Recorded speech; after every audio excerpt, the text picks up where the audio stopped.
Yo sí lamento que este Congreso no permita una discusión y un debate a fondo de temas trascendentales para la vida diaria del médico general internista.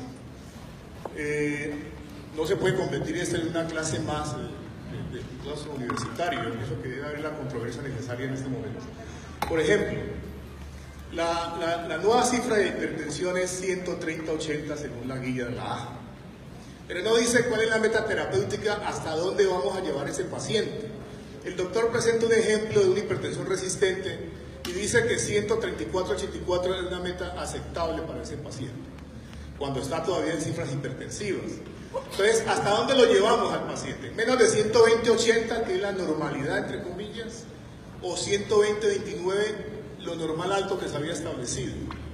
Si el paciente tiene 135/80 y tiene un riesgo cardiovascular mayor del 10%, tiene indicación de tratamiento. ¿Hasta dónde lo vamos a bajar? A 130/80, que es el techo, porque la guía dice, lo ideal es bajarlo de 130/80, pero no lo precisa. ¿De acuerdo? Entonces, a mí me parece, y ahora miren la diferencia. Si tienen el esfigmomanómetro, que es lo que tenemos todo el tiempo en los hospitales, 140/90 veces la cifra nivel de hipertensión.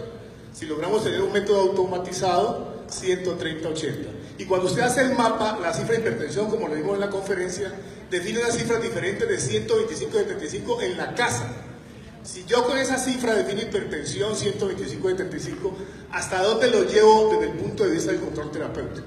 Me parece que debió haberse permitido una discusión más a fondo. Yo tengo diferencias sobre el concepto de la AJA, porque la definición de 130/80 lo estableció con el estudio SPRINT y fue un estudio metodológicamente mal llevado, porque excluyó el 80% de los pacientes que vemos en el consultorio. No tenían diabéticos, no tenían hipertensos severos, no tenían pacientes con enfermedad cerebrovascular, pacientes con falla cardíaca, fracción del 40%. El paciente tradicional que vemos en el consultorio fue excluido. Sin embargo, cuando establecen la conclusión, dice que les sirve a todos, cuando uno sabe metodológicamente que un estudio estadístico a quien excluye no lo puede beneficiar del resultado. Entonces yo sí quisiera preguntarle a los doctores cuál es la cifra de presión arterial terapéutica al paciente que está en tratamiento, por lo menos general, porque si vamos a un adulto mayor, creo que habría discusión. Bueno, con aras de optimizar el tiempo, vamos a permitirle a los expositores una intervención muy corta con el fin de que quede una claridad o por lo menos una directriz. Doctor. Bueno, muy breve.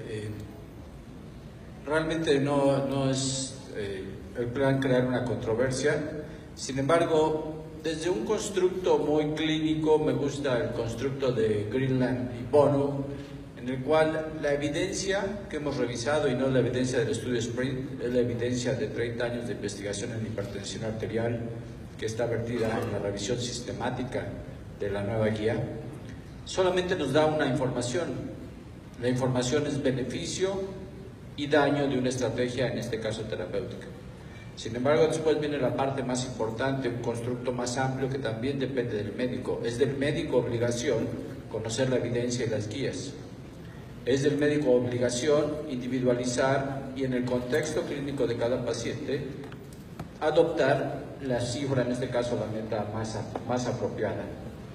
No discuto si 140/90, 130/80, como dije, ese es un punto basado en evidencia, creo yo en el 130/80, pero tenemos que individualizar, totalmente de acuerdo. Después viene una parte más amplia, un universo mucho más amplio, que es el acceso del paciente al medicamento.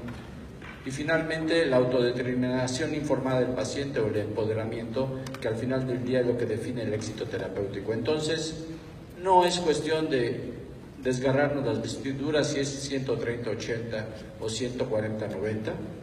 Es situación primero de incrementar nuestros porcentajes de diagnóstico en la población, que en términos generales es 50%, de incrementar el tratamiento, que es el 50% del diagnóstico, y de incrementar el control. Y entonces ahí nos podríamos discutir si vamos a adoptar el 130/80, 140/90. Yo creo en la evidencia primera, 130/80, porque cumple el principio que rige la prevención cardiovascular primaria, que es el principio de beneficio terapéutico neto. Muchas gracias, doctor, por su intervención. Vamos a continuar. Disculpen.